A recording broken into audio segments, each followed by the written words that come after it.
जय गुरुदेव, धन गुरुदेव।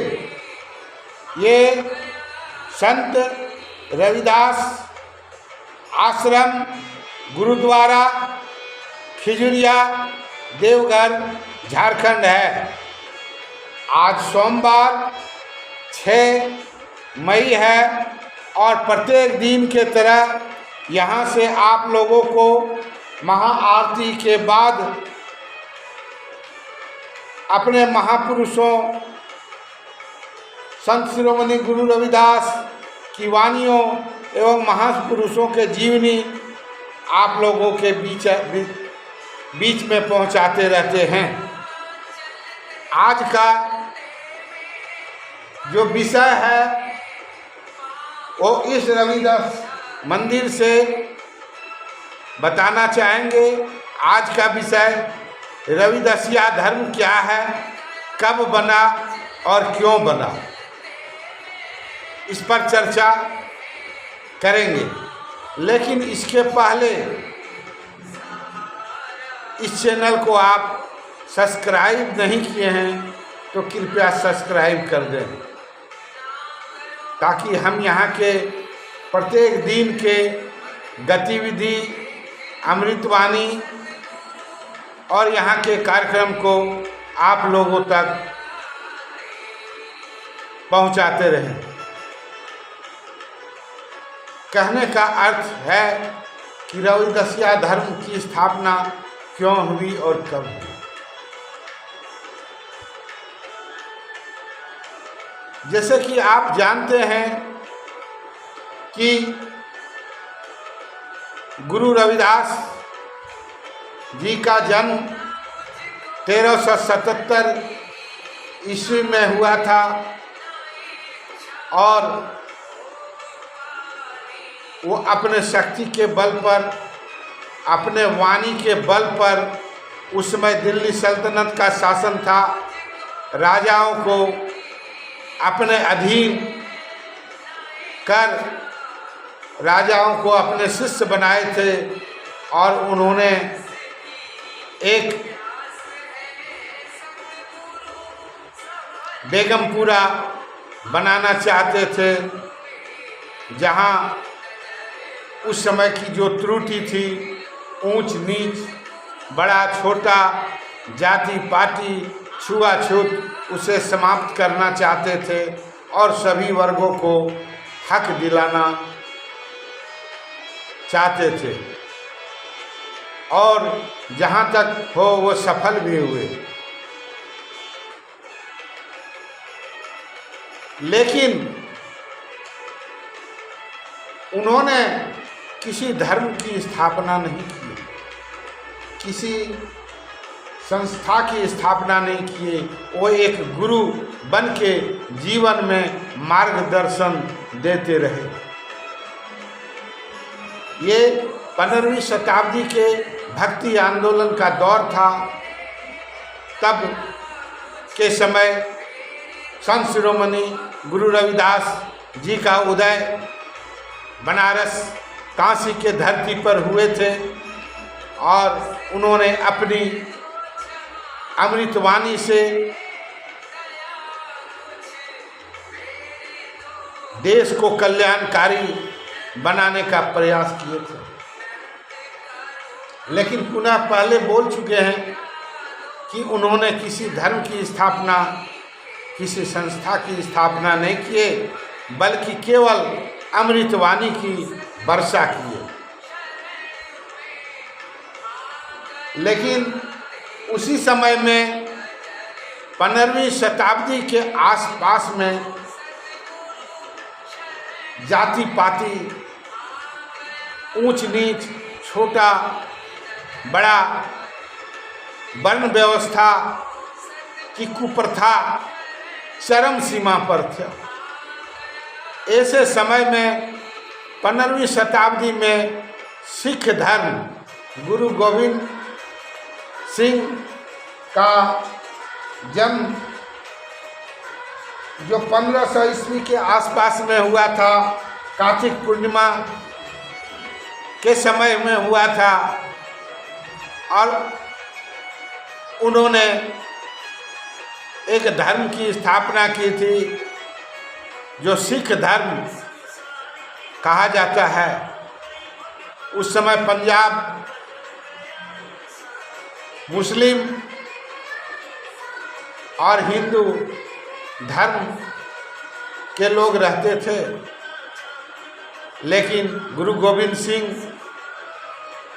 के साथ अनेक घटनाएं घटी है, अनेक चमत्कारी घटनाएं घटी है, जिसे अलग चैप्टर में बताने का प्रयास करेंगे, क्योंकि आज का बिंदु रविदासिया धर्म पर है। तो सिख धर्म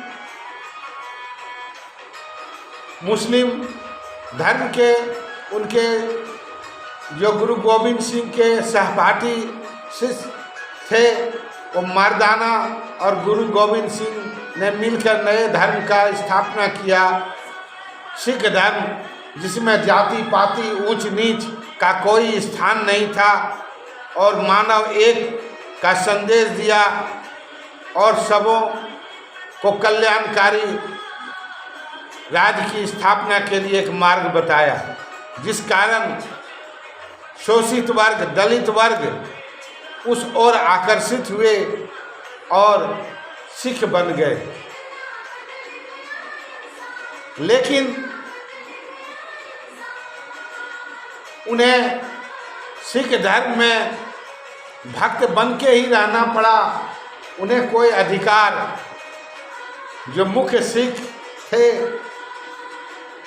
जिसे पंजाब में जाट कहा जाता है, वो आगे चल के जो ट्रस्ट बना, संस्था बना, उसके अधिकारी बने और दलित समुदाय के लोग जो जुड़े हुए थे, उन्हें वहाँ भी अधिकार से वंचित किया गया।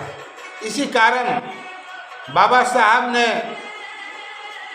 जब 1930 ईस्वी में जो कालाराम मंदिर का सत्याग्रह चलाए थे, उसमें जो बोले थे, जो 6 वर्ष तक आंदोलन चला था कालाराम मंदिर प्रवेश का, उसका भी वर्णन मैं अलग चैप्टर में करूँगा कि मैं हिंदू धर्म में पैदा जरूर हुआ हूँ, लेकिन हिंदू धर्म में मरूंगा नहीं। तो सिख धर्म के लोगों ने, अन्य धर्म के साथ साथ सिख धर्म के लोगों ने बाबा साहब को सिख धर्म में अपने अनुयायियों के लिए शामिल होने के लिए आमंत्रित किए थे। लेकिन बाबा साहब ने एक ही क्वेश्चन किए थे, सिख धर्म तो मैं स्वीकार कर लूँगा, मेरे सारे समाज स्वीकार कर लेंगे, लेकिन क्या बेटी रोटी का संबंध होगा? उसमें सिख धर्म के गुरुओं ने अस्वीकार कर दिए थे। बोले नहीं, बेटी रोटी का संबंध दलित का दलित में ही होगा, एक जाट के साथ नहीं हो सकता है। अतः बाबा साहब ने सिख धर्म को भी स्वीकार नहीं किए और अध्ययन करने के बाद में बौद्ध धर्म स्वीकार किए थे। तो कहने का अर्थ है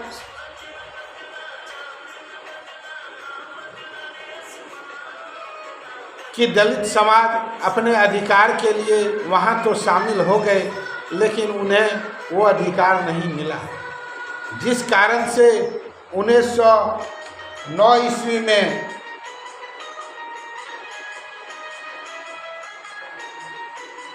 रविदासिया धर्म की स्थापना की गई। लेकिन 1930 ईस्वी में ही एक आदि धर्म का आवाज उठा था। सिख धर्म बनने के पूर्व बाद में 1930 ईस्वी में आदि धर्म जो कि विलोपित हो गए। अतः 1909 ईस्वी में रविदासिया धर्म की स्थापना हुई और आज के समय में इसके राष्ट्रीय अध्यक्ष माननीय संत सुखदेव जी महाराज हैं। वो भारत ही नहीं देश विदेश में अपना प्रचार प्रसार करते रहते हैं। यहाँ खिजुरिया गुरु रविदास मंदिर भी वो 2 बार आने का काम किए और सबों को बताने का काम किए कि आपके इष्ट देव गुरुदेव गुरु रविदास जी हैं और गुरु रविदास जी का वाणी होनी चाहिए। और जो अमृत वाणी का पुस्तक बनाया गया है वो पुस्तक यहाँ दिया गया। यहाँ डेली अमृत वाणी का पाठ होता है। गुरु रविदास जी का वाणी था, हिंदू मुस्लिम सिख ईसाई हम सब हैं भाई भाई, और सभी धर्मों का किया सम्मान। तब गुरु रविदास जी बने महान। गुरु रविदास जी संत ही नहीं बल्कि संतों के संत, संत शिरोमणि थे। और हम लोग यहाँ पर उनके प्रत्येक दिन वाणी पाठ पढ़ते हैं और अपने महापुरुषों के संबंध में अरदास करते हैं, उनके वाणी का अरदास करते हैं और चर्चा करते हैं, सामाजिक एकता की बात करते हैं। और आज के समय में जो गुरु रविदास जी का वाणी है वो गांव-गांव तक हम लोग यहाँ संत रविदास महासभा ट्रस्ट के माध्यम से पहुँचाने का प्रयास करते हैं। और माघी पूर्णिमा में यहाँ बहुत बड़ा आयोजन होता है जिसमें बहुत से अतिथि आते हैं। तो अपने हक और अधिकार के लिए रविदासिया धर्म की स्थापना हुई और हम लोग प्रथम इष्ट देवता के रूप में गुरुदेव जी का आरती करते हैं और उसके बाद चाहे वह हिंदू हो, मुस्लिम हो, सिख हो, ईसाई हो,